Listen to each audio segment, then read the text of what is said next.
మీ కుటుంబ శాంతి, ఆరోగ్యం, ఆర్థిక అభివృద్ధి కోసం రుద్రాక్ష మహాపూజలో తప్పక పాల్గొనండి. ఇప్పుడే నమోదు చేసుకోండి.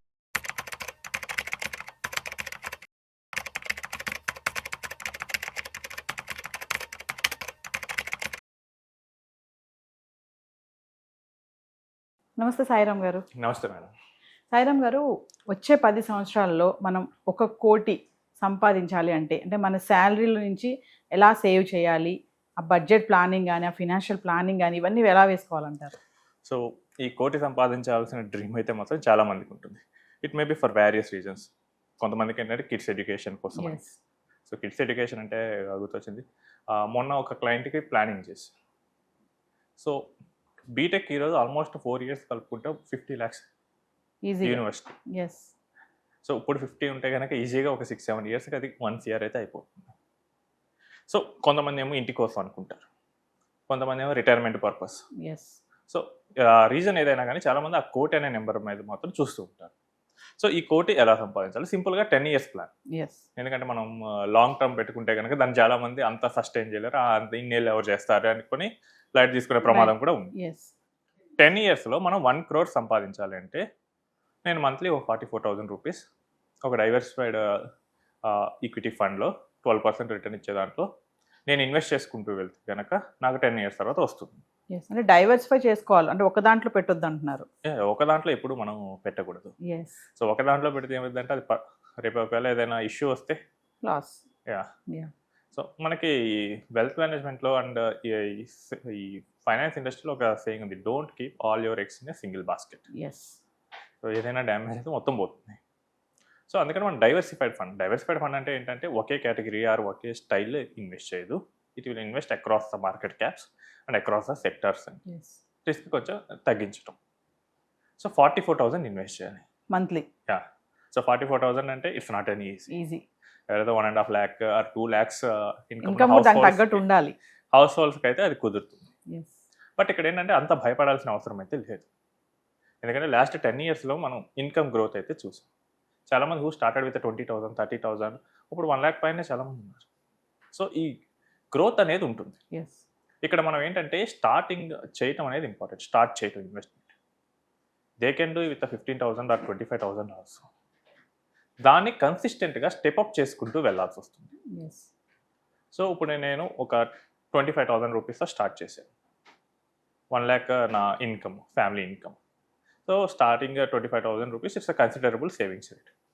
ఇక్కడ మనం ఏం చేయాలంటే ఎవ్రీ ఇయర్ డిసిప్లైన్గా మనం ఇంక్రిమెంట్ చేసుకుంటూ వెళ్ళాలి. అట్లీస్ట్ ఒక 10% పెంచుకుంటూ వెళ్ళాలి. 25 నెక్స్ట్ ఇయర్ ఒక 2,500, ఆ నెక్స్ట్ ఇయర్ ఒక 3,000 రూపీస్. అలా కొంత మనం పెంచుకుంటూ వెళ్తే కనుక మనం 10 yearsలో we can create the corpus. లేదు ఈ మంత్లీ సేవింగ్స్ నాకు లేదు అంటే కనుక మీ దగ్గర ఏదైనా లంసమ్ క్యాష్ వస్తే కనుక మనం అట్లీస్ట్ ఒక 25 lakh రూపీస్ మనం ఇన్వెస్ట్ చేసినా సరిపోతుంది. ఒక 10 years మంది కాదు అనుకోండి, దాని నుంచి కనుక మనం రీచ్ అవ్వగలం. కానీ ఇది చెప్పినంత ఈజీగా అయితే కాదు.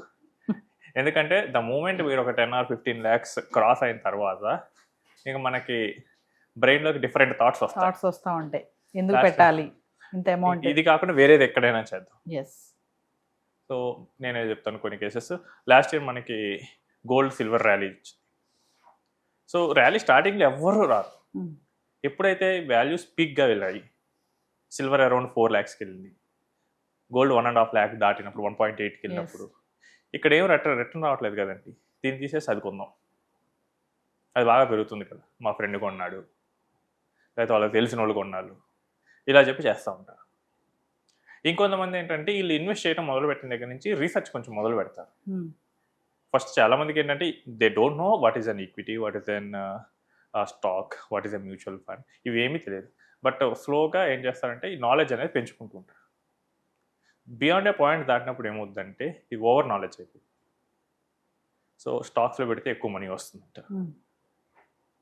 సో నేను డీల్ చేసిన ఒక ఇన్వెస్టర్, ఈ ఇన్వెస్టర్ డీసెంట్ అమౌంట్, తర్వాత ఒక ఐటీసీ స్టాక్ తీసుకున్నాడు. 400లో ఉన్నప్పుడు తీసుకున్నాడు. ఎవరో చెప్పారంటే అది బాగా పెరిగిద్దని. తర్వాత అది 325 పడిపోయింది. నేను ఇప్పుడు దాన్ని యావరేజ్ చేస్తా అని చెప్పేసి ఆయన లాంగ్ టర్మ్ సేవింగ్స్ మొత్తం తీసేసి దాంట్లో పెట్టాడు. These are a mistakes. లేదా కొంతమంది ఏం చేస్తారంటే రియల్ ఎస్టేట్ వైపు వెళ్ళటము, ఇంకేదో డిఫరెంట్ థాట్స్ వైపు వెళ్తూ ఉంటారు. సో మీరు వచ్చిన గోల్ ఏంటి, దానికోసం మీరు పేషెన్స్గా లేకపోతే కనుక ఈ జర్నీ అంత సజావుగా సాగుతుంది. అంటే మధ్యలో ఏంటంటే చాలా వాలటాలిటీస్ ఉంటాయి. సో మార్కెట్ మధ్యలో ఒక ఎక్స్ట్రీమ్ ఎండ్కి తీసుకెళ్ళొచ్చు. ఇప్పుడు చూస్తే కనుక మనకి current broader market index Nifty 50, so around 76,000 దగ్గర ట్రేడ్ అవుతూ, సారీ మనకి చూస్తే కనుక broader market index Sensex around 76,000 దగ్గర ట్రేడ్ అవుతూ.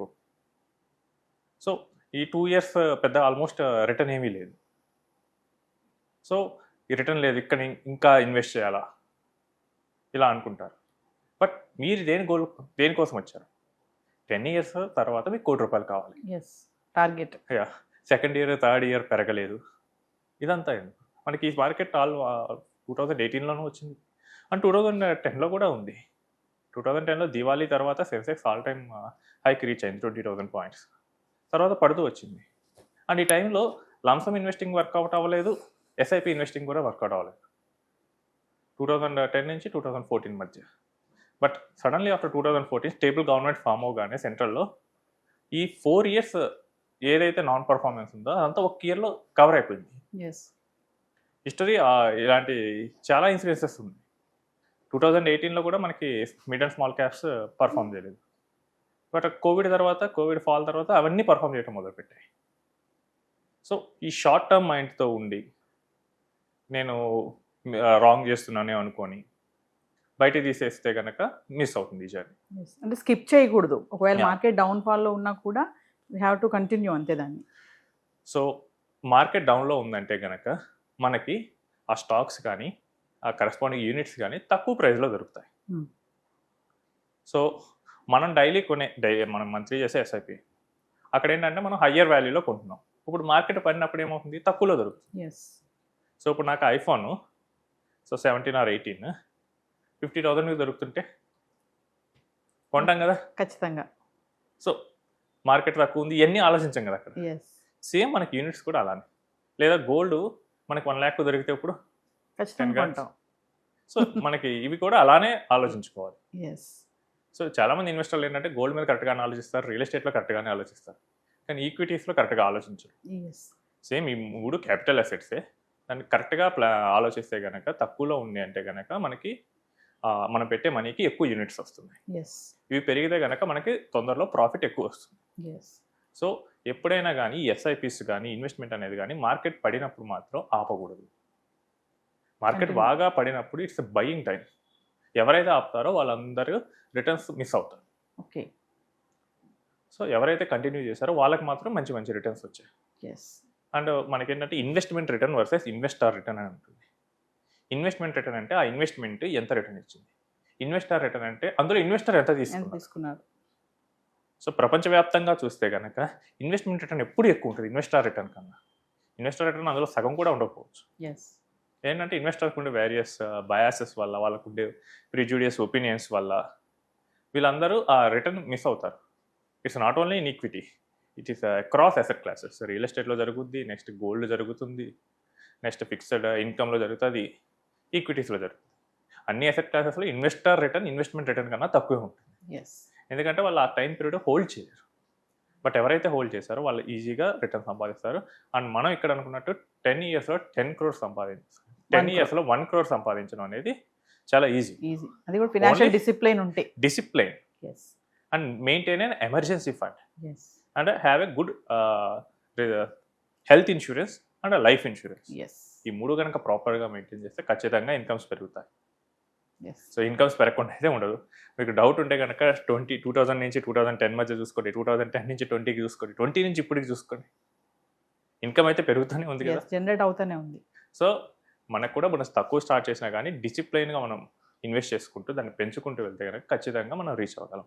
₹1,00,00,000 సంపాదించడం అంత కష్టమేం కాదు, డిసిప్లైన్గా వెళ్తే. డిసిప్లైన్ లేకపోతే ఎక్కడైనా మనకు.